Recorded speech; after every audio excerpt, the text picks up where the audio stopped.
Well, there are a lot of people here and a lot joining us tonight, so I think we'll go ahead and get started. My name is Michelle Hamilton. I'm interim president and CEO of the Charlotte Symphony, and I'm thrilled to see you all tonight. This is fun for us to get together and prepare to listen to the concert on DAV, but it's especially nice for us to see your faces. So if you haven't already, I hope you'll turn on your camera and let us see you. I know that the musicians miss playing and seeing you from the stage, but as staff members, we miss seeing you in the lobby and in the seats, and my dog misses you too. Sorry about that. Bye, Dixie. So I'll just let you know what we're going to do tonight is we are going to have a cocktail lesson with our French horn player, Bob Rydel, who Bob joined the orchestra in 1993. He's been around a long time with us. And Bob is somewhat of a Manhattan specialist. So we will start out our happy hour with a cocktail lesson. Bob, are you ready? I am ready. Thank you very much, Michelle, and welcome everybody to this stormy and slightly rainy evening. I want to welcome you to the studios of Acoustic Mobility, which I own, and later on you will be hearing some of our work on the Mahler too. But first, we're going to talk about Manhattans. And Manhattan is one of my favorite drinks. It was one of the first cocktails that I really looked into how to make it a very special one, how to do variants to this cocktail. And so we're going to talk about three different types of Manhattans or three variants tonight. But basically a Manhattan is a cocktail made with whiskey, sweet vermouth, and bitters. And rye is the traditional whiskey used in Manhattan. Although Canadian whiskeys were used, especially during Prohibition, and bourbon is used quite a bit. There are a bunch of variants on Manhattans. You can get a blonde Manhattan, which is made of moonshine. You can get a Cuban Manhattan, which uses a lot of dark rum. You can get a perfect Manhattan, which uses both sweet and dry vermouth. You can also make a Rob Roy, which is a Manhattan made with Scotch. And that particular cocktail was actually made at the Waldorf Astoria in 1894 as a homage to the operetta Rob Roy by Reginald de Koven. So first, what I'd like to do is start out with making the basic whiskey rye Manhattan. And we're going to start out with Catoctin Creek, which is a rye that is made where I grew up in Northern Virginia. And what we're going to do is get our shaker glass. And this is a stirred cocktail, but so I have my stirrer here. We're going to put a little bit of ice in the shaker glass, or medium-sized cubes. The traditional ratio for a Manhattan is 2 ounces of the whiskey to 1 ounce of the sweet vermouth. So we're going to start out with our rye, and we're going to get our 2 ounces here. Very nice.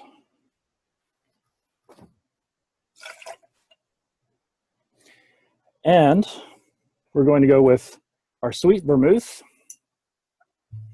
I'm going to get an ounce of that.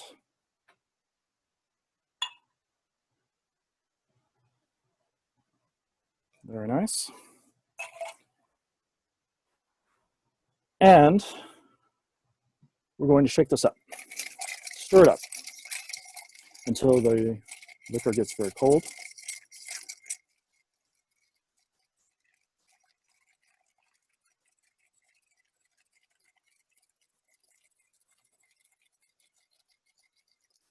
Usually at this point, I will add 2 dashes of Angostura bitters to this particular variant and do a final stir.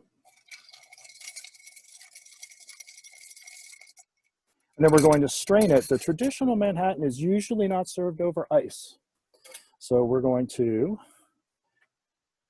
have this strained out. It's to our nice little glass here.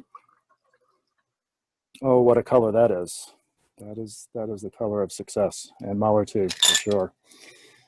And I prefer a garnish with a cherry on a traditional Manhattan. And so I'm going to get my toothpick out, and I'm going to take 2 maraschino cherries. I'll take a little bit of the cherry juice and just add that in, a couple of drops, let it settle, and the maraschino cherries in the drink. So this is your traditional basic rye Manhattan. Cheers, everyone.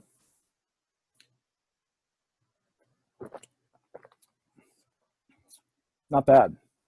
Not bad at all. Very good. So what I'd like to do is the variant on this particular drink that is one of my favorites is making a bourbon Manhattan as opposed to rye. So I'm going to put this over here. And the bourbon that I like to use for my Manhattans is Buffalo Trace. So we are going to do a very similar process. Put a little more ice in here. And we're going to do the same basic ratios of the bourbon whiskey. Our 2 ounces there. Very good. We're going to do our same 1 ounce of the sweet vermouth.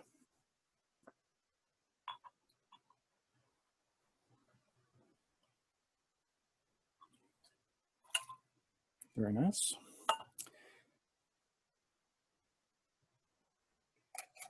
We're going to stir to chill our liquor down. And to this variant, I really like the orange flavor in bitters, of bitters. And so we're going to do 2 of the Angostura, but we're also going to add to this particular variant West India orange bitters. And we're going to do 2 dashes of West India orange. This happens to be Fee Brothers. And continue our stir. And we have 2 other things going on in this particular variant. I love making Manhattans in the summer, so I love to keep them cool. But I don't want them to get watered down. So one of the things that you want to do is you want to get yourself an ice mold that allows to make really large cubes so that the ice does not melt as quickly and it tends not to water down your drink. So we're going to go ahead and strain our bourbon Manhattan with the 2 bitter flavor component into this large Manhattan glass. Very nice. As a garnish, I do add the cherry to this variant. We're going to do the same thing there. So we'll get our 2 maraschino cherries, a little bit of the cherry juice. We'll add that right on top. And because I really, really like the orange flavor, I've mentioned that a couple times, one of the things that you can do is take a standard kitchen torch and an orange peel for garnish, and you torch the orange peel to give it a really good flavor. So I'll get my torch to go here. Come on, there we go.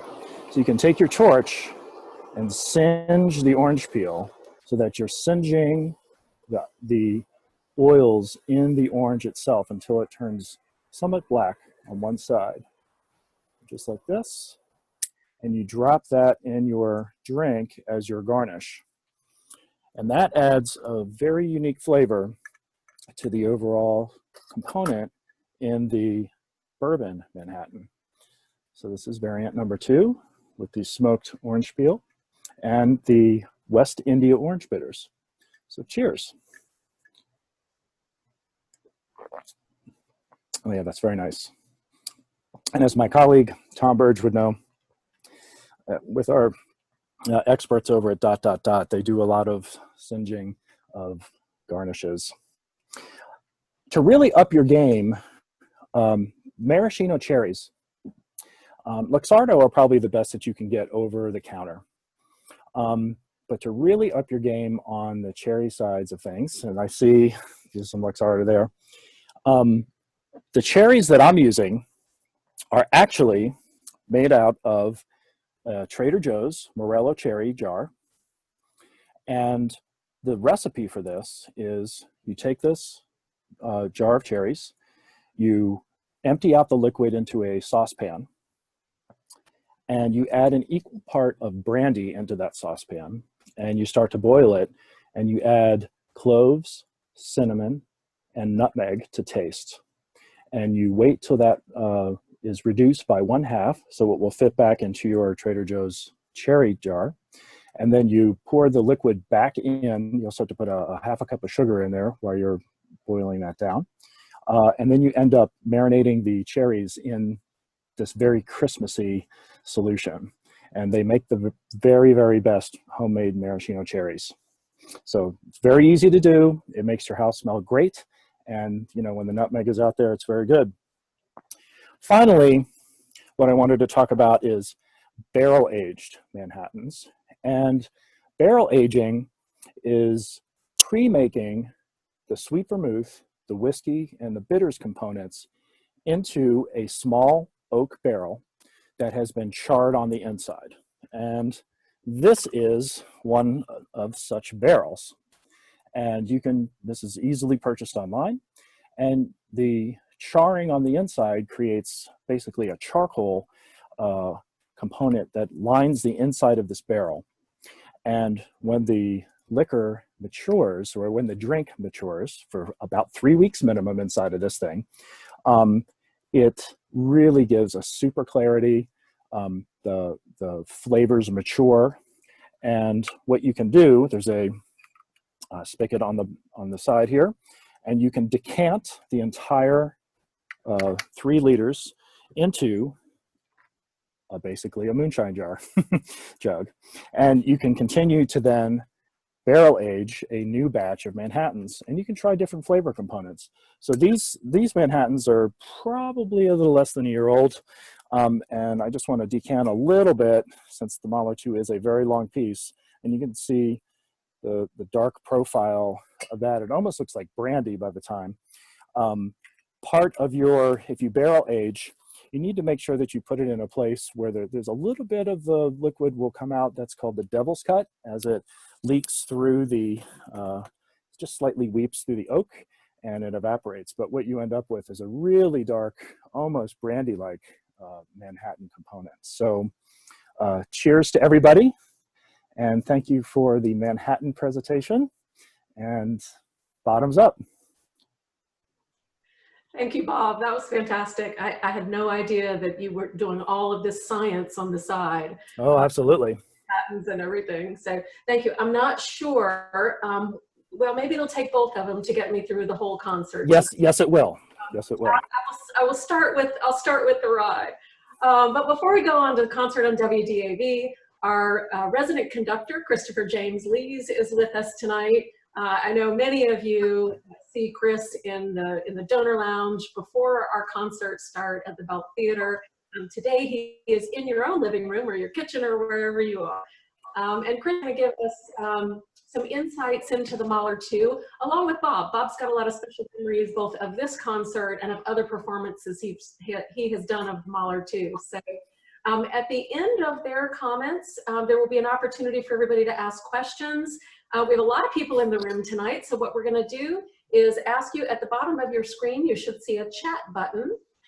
So as we get close to the end, or really throughout, if you want to just type in your questions, Nicole Glaza, who is our digital marketing manager, will go through questions and read the questions out to Chris and to Bob at the end of their presentation. So guys, I'm going to take my Manhattan and have a seat. Take it away.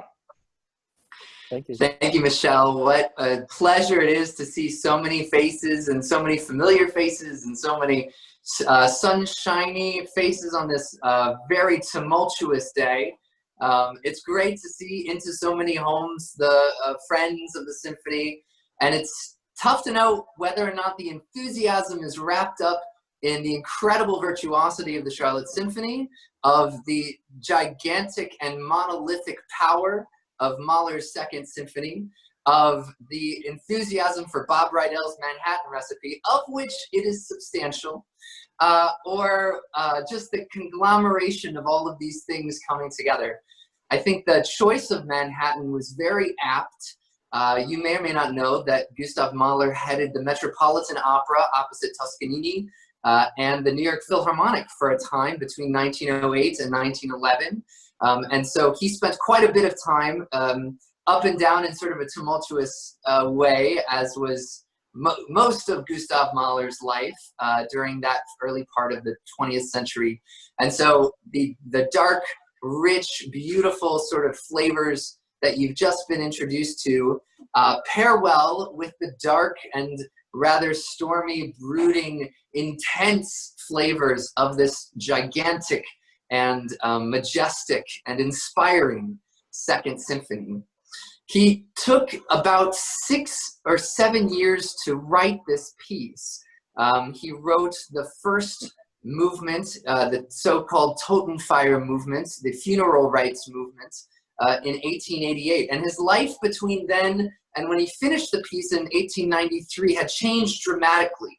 1888, he left a post at the Leipzig Opera to go take a conducting position in Budapest. And then again, he moved to Hamburg, where he took over the Hamburg Opera in between. And it was not a particularly joyful time in Mahler's life. He had endured a rather faulty and not particularly appreciative premiere of his first symphony. And his father and his mother and his sister all passed away in that stretch as well. So he very much had the questions of mortality and of resurrection, of faith, of questioning, and of the curiosity of the purpose of our life now as it relates to and connects with our future lives somewhere off in the ether, which is incredibly unknowable. Mahler, as you very likely know, was raised in the Jewish faith, but because of increasing anti-Semitism in Vienna, made a conversion to Catholicism.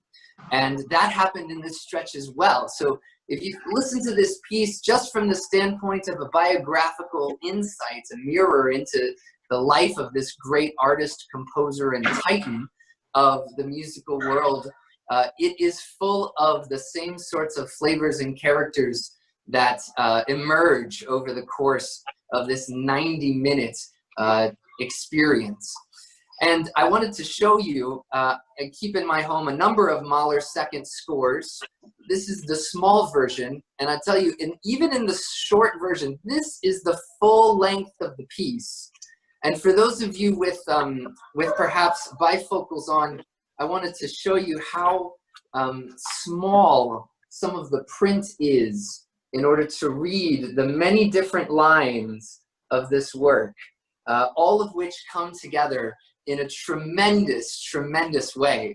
One of the reasons that this piece still holds a very prominent position in the artistic firmament of all of the pieces that we play is because of the grandness of the mind of the man who composed it, the virtuosity and facility required of the musicians to perform it, the dexterity and insight and pacing of the conductor to lead it, and the unbelievable forces required to make the power of this piece shine through in every single movement.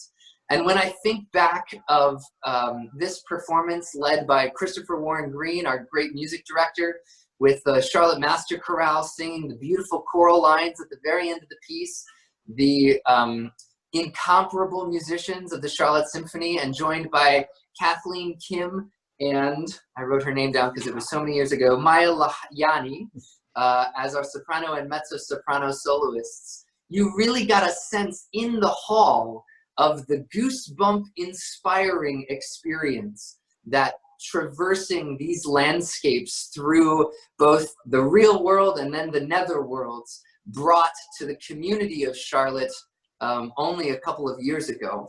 And to be able to relive that experience through WDAV's recording tonight, which was produced by Bob and his team in the same studio where that beautiful Manhattan was just created, I think it synthesizes the marvelous experience of our community, both that moment in time and then brought forth into our evening tonight.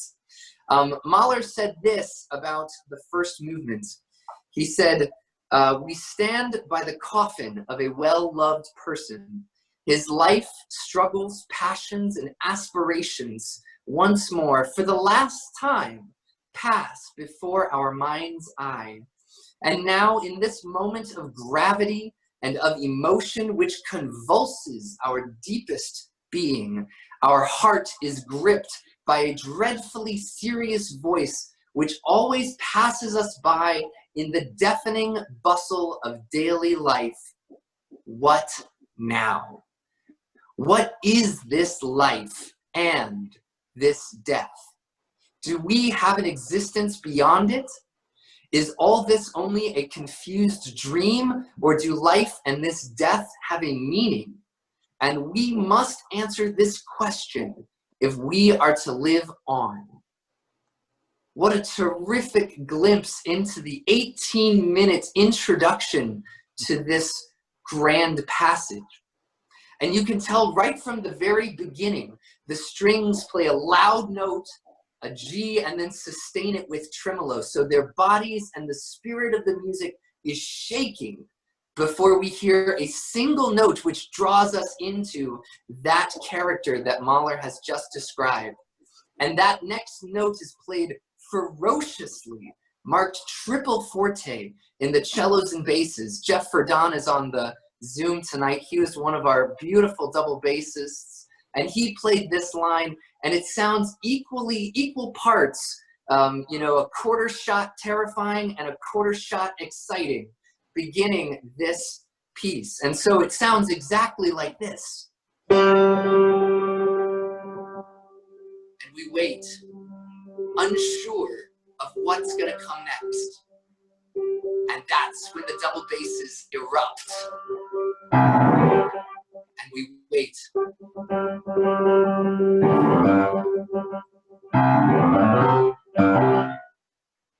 And he marks the double basses to play that last one, starting slowly and then erupting quickly. And we get the fervor of this propulsion and this momentum, which is then followed by a very held and staid and funereal, morbid sort of funeral march, which passes through all of the characters of the music which follows. It took a long time after Mahler completed this movement to even decide which sort of music should come next. And he was so convinced by the potency of the fullest experience of this first movement that he dictates in live performance for audience and performers to wait a full total of 5 counted minutes. There's no cheating. You have to wait in silence 5 minutes. Well, you might imagine 5 minutes on a radio broadcast isn't very convincing radio broadcasting. So I checked with Bob, and Bob tells me that there's a total of 12 seconds in the radio broadcast tonight. But you should imagine the spaciousness and openness of 5 minutes of stillness to recollect, to reflect, to really sit with the power of the darkness inherent in this first movement.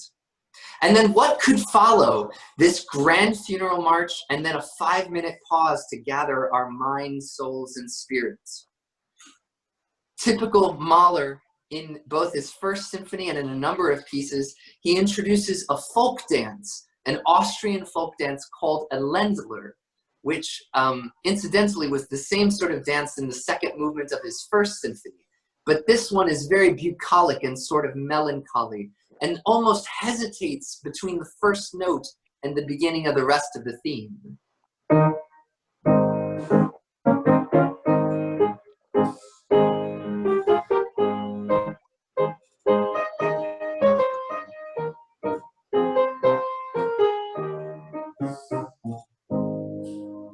it's very peaceful, and you can almost imagine the rolling hills of Austria. They're definitely alive with the sounds of music, but it's a Ländler and not Julie Andrews that comes to life in this moment. It takes a sort of dark turn which will forecast our experience in the third movement. In this symphony, the first movement and the last movement are the most weighty and the most powerful. And these three intervening movements between the second, third, and fourth are a bit smaller and a bit more reserved in their character. The third movement takes from a song of a collection that Mahler discovered called Des Knaben Wunderhorn, or the Magic Horn. And he takes the text about Saint Anthony. He sets a song based on a text of Saint Anthony preaching to the fishes. And Saint Anthony, it's a very hilarious text about fish and crabs and snakes and all the sort of animals of the world coming forth to hear Saint Anthony preach. And they said that Mahler felt very similarly. He had these high, lofty ideals that weren't received by the public, even though it was the most joyful, it says in the text, the most joyful time that the animals had ever had being preached to, because the congregation was not present for this particular sermon. Mahler felt very similarly in that way, both as a philosopher and a sort of moral preacher. He says, about this movement, he says, when you awaken from the nostalgic daydream of the preceding movement and you return to the confusion of real life, it can happen that the ceaseless motion, the senseless bustle of daily activity may strike you with horror. Then life can seem meaningless, a gruesome, ghostly spectacle from which you may recoil with a cry of disgust. He brings this energy forth in the first notes of the third movement, which come in the timpani. And again, silence. Before the motor begins, and you can almost hear the fishes rising and falling in the water.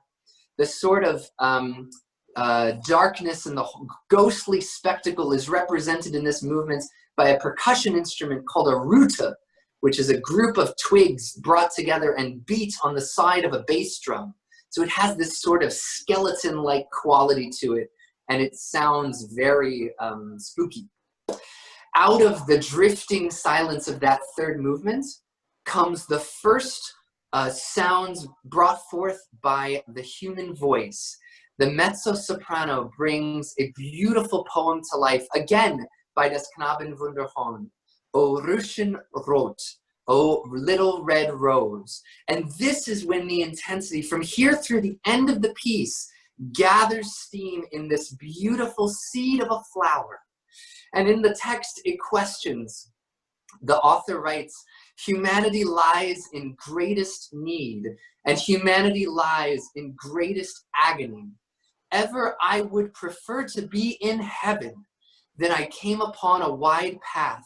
There came an angel who wanted to turn me away. And in the beauty of the blossoming of these gorgeous sounds, we hear the mezzo saying, I am from God, and I return to God, because that light will lead me to an eternal, blessed life. Now, Mahler knew immediately that bringing the voice into the world was going to draw comparisons between his Symphony No. 2 and the Beethoven Ninth Symphony, which we all know so well. And it's a similar philosophical idea, right? Like, instruments can only bring us so far, and then the human voice must join. And when the voice joins, we're allowed to see the world through the texts of the great philosophers of our time. And after this beautiful, serene, and contemplative and meditative moment of the Fourth Symphony, we have another similarity to Beethoven, a primal shriek in the opening crash of the last movement. And once you hear the eruption of this sound, you'll know for sure you'll want to grab your next Manhattan, no matter which number you're on by that point in the performance.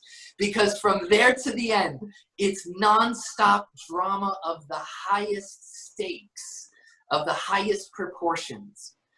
And in this, we get a theatrical Mahler who obviously understands the acoustics of a room as represented by his experience in the opera house. In this last movement, we get almost everything. We get the last bird call of the world, the last bird of humanity in the flute and piccolo drifting off. We have horn calls from heaven. We have brass players and percussionists backstage playing that should sound very distant. And at one point, as the gates of hell open, the trumpet band almost erupts onto the stage. Now, I know that the sound engineers who created this piece were thinking about how to make this possible in this sort of space. And we'll be able to hear the full dramatic impulse of this, the sort of three-dimensionality of the piece, even on WDAV tonight. When the chorus enters and the grand finale takes us to God, it really does sound like a resurrection out of the darkness of the whole completion of life into the celestial transcendence of heaven.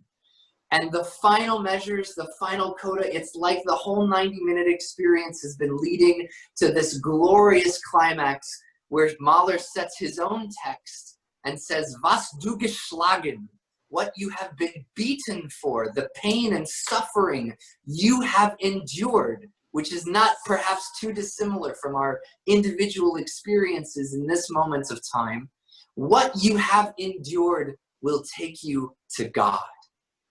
That sort of journey is one that is always a joy to transcend and to move forward in. And I know it's a journey that every conductor and every orchestral player salivates for, knowing that it gets to come to the books. And I know that Bob has played and has a really fond and intricate and layered and textured experience with this dramatic arc. And I wonder, Bob, if you would share with us the number of times you've played it and what your experience is like as we begin to enter this space for tonight's performance. Well, thanks, Christopher. You know, the Mahler Second Symphony is one of the heavyweight champions of symphonic literature. And one of the reasons, of course, that I picked the Manhattan was because Esquire magazine actually said that the Manhattan is the all-around heavyweight champion of cocktails. And with the unimaginable weight of that symphony, with Mahler's experience at the Vienna State Opera, he was able to go through lots of 3-hour operas, 2-hour operas, understanding a dramatic arc of that piece. And I think what he did in the symphony is distill the emotion that comes with a very long story arc of an opera and distill it down into a 90-minute work, basically a one-act opera in a way. And the emotional challenge to play this piece is quite demanding because it's so special. As you mentioned, starting out with the funeral march and then contrasting it with some of the most beautiful melodies ever written in that first movement sets us on that journey in that really, really large first movement. The emotional release that happens in the fourth and fifth movement, as you described, makes this piece one of the most impressionable Mahler symphonies on audiences. And so therefore this piece ends up being a special event piece, a capstone project kind of piece. It's most often programmed almost as a celebratory event. And the amount of, I've played this piece, I can't even remember how many times I've played this piece anymore, but I've played it in really special event places. For instance, Loren Mazel, the former music director of the Pittsburgh Symphony, his last classics concert with the Pittsburgh Symphony was the Mahler Second Symphony. And I played that show, and he actually had the offstage brass, instead of coming back on the stage in the back of the orchestra, he had us file out in front of the orchestra. We went all the way to the podium in front of the first violins and in front of the cellos, or the second violins on the house right side, and we actually played all that the ending brass stuff from the front of the orchestra. David Efron, who used to be music director of the Brevard Music Center, I'm on faculty, I'm an artist faculty member of the Brevard Music Center. His last concert was a Mahler Second Symphony. Back in January of 2004, the Pittsburgh Symphony did a concert for John Paul II at the Vatican in Vatican City. And it was a reconciliation concert for all the Abrahamic religions, Judaism, Christianity, and Islam. And there were representatives from all three religions there. And it was a giant chorus. It was made up of the London Philharmonic Choir, the Krakow Philharmonic Choir, the Ankara State Polyphonic Choir from Turkey, and the Mendelssohn Choir of Pittsburgh. And we had a giant show in this large, I think there were 7,000 invitees to this particular event. Pittsburgh took it on tour again in 2012, and we recorded it in the Musikverein, which is the Vienna Philharmonic's hall. And of course, we've done it here. And I know it's Christopher Warren Green's one of his favorite pieces. This was a very special project for him to do the Mahler Second Symphony. And when we sat down and listened to the edits and put the recording together, it was one of the most intense sessions with him that I've had because of how much he cares about this piece, because it is an enormous emotional roller coaster. It's a 3 Manhattan minimum for sure, which is why I made 3 tonight. And in fact, Christopher, I wanted to show you the size of the shot glass when you're done as a brass player of Mahler 2. This is the size of a single shot when you're done after playing this piece, because it's such a heavy demand.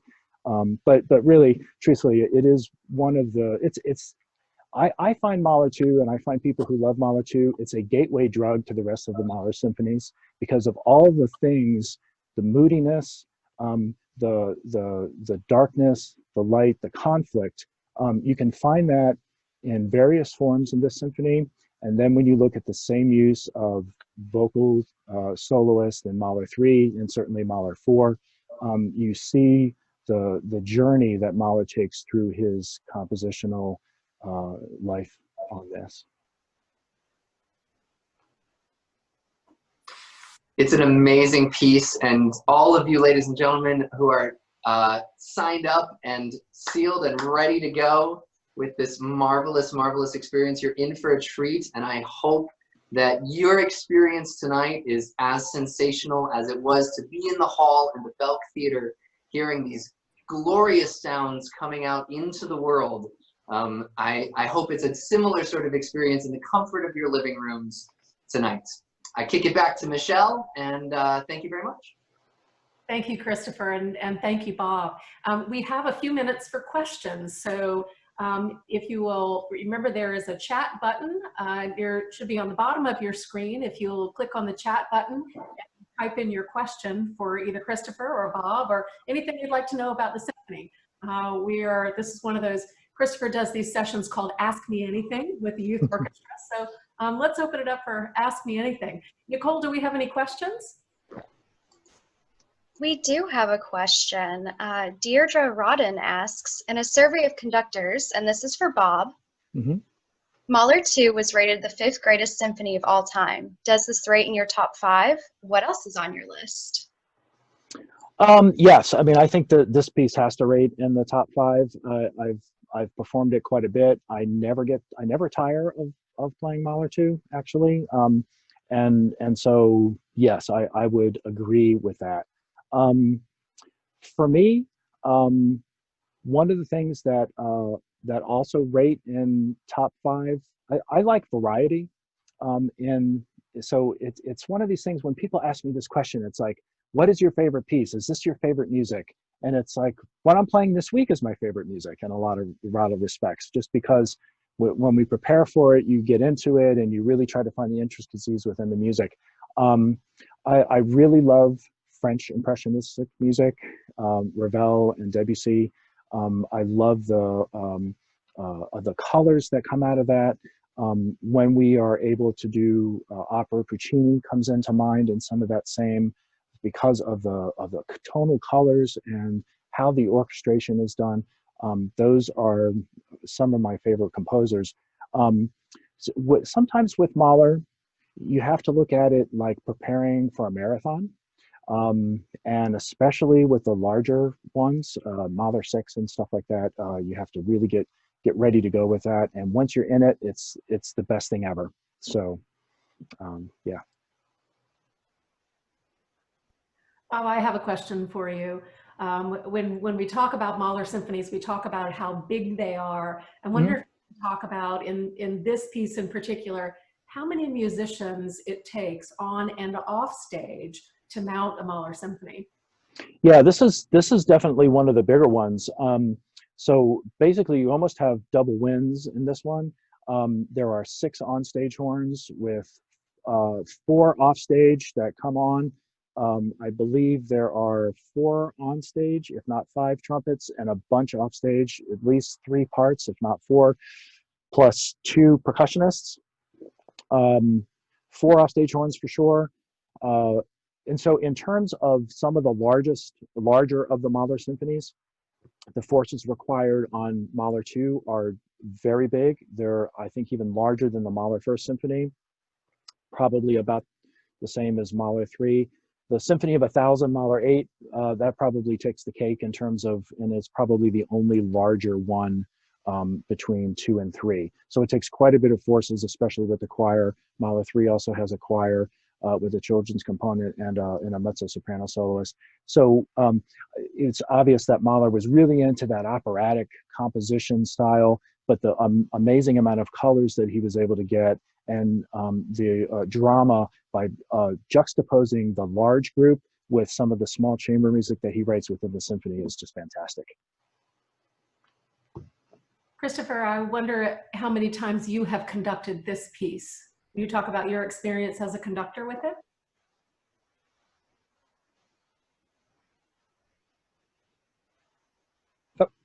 Unmute, there we go. Sure, I have the great hopes and dreams of conducting this piece, but fortunately I still qualify as a younger conductor. And as a younger conductor, it's harder for Mahler to end up across my desk as often as it is when you're a wizened and experienced and legendary conductor like our own music director. So, you know, like Bob, I love all of the Mahler symphonies, but they are all so very different. And whenever my first experience will be with the piece, it will be a glorious one for sure. Nicole, I think there's some more questions in the chat. Yes, we have a question from Stacy. She says, I love the symphony, especially the variety. Does the symphony plan on another evening with a band, like what you did with A Night of Zeppelin? Additionally, this is spectacular. Mahler is my all-time favorite. Chris, I think you could talk a little bit about that. We've got some Pops concerts in plans with different bands.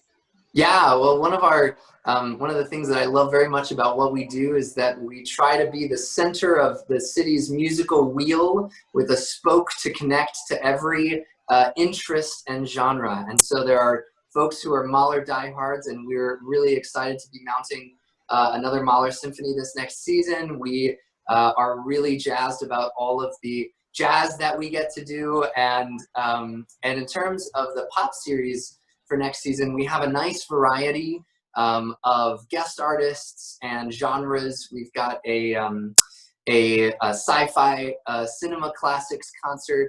We have the man Tony Dessert, who's a kind of Frank Sinatra sound like, and similar to a kind of Michael Andrew or Michael Bublé sort of genre to join us for the magic of Christmas around the holidays. And you can go to charlottesymphony.org for all of the concerts that are available coming up. But yeah, we try to do, between those and our movie concerts, we have a great variety of repertoire that our musicians move seamlessly in and out of, and that our community loves to experience and that we love to play. Indeed. Indeed. Nicole, are there a couple of other questions?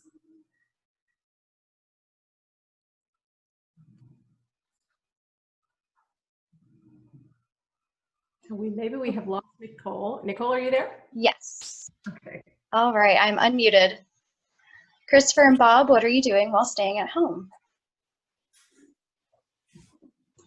So for me, we're actually continuing to work on our hashtag CSO at home stuff from here in the studio. So we've been working with all the public relations folks and trying to make sure that everything that we're doing gets out on our webpage. For me personally, in addition to the media work that I've been doing, been trying to stay in shape practice-wise. I really do miss.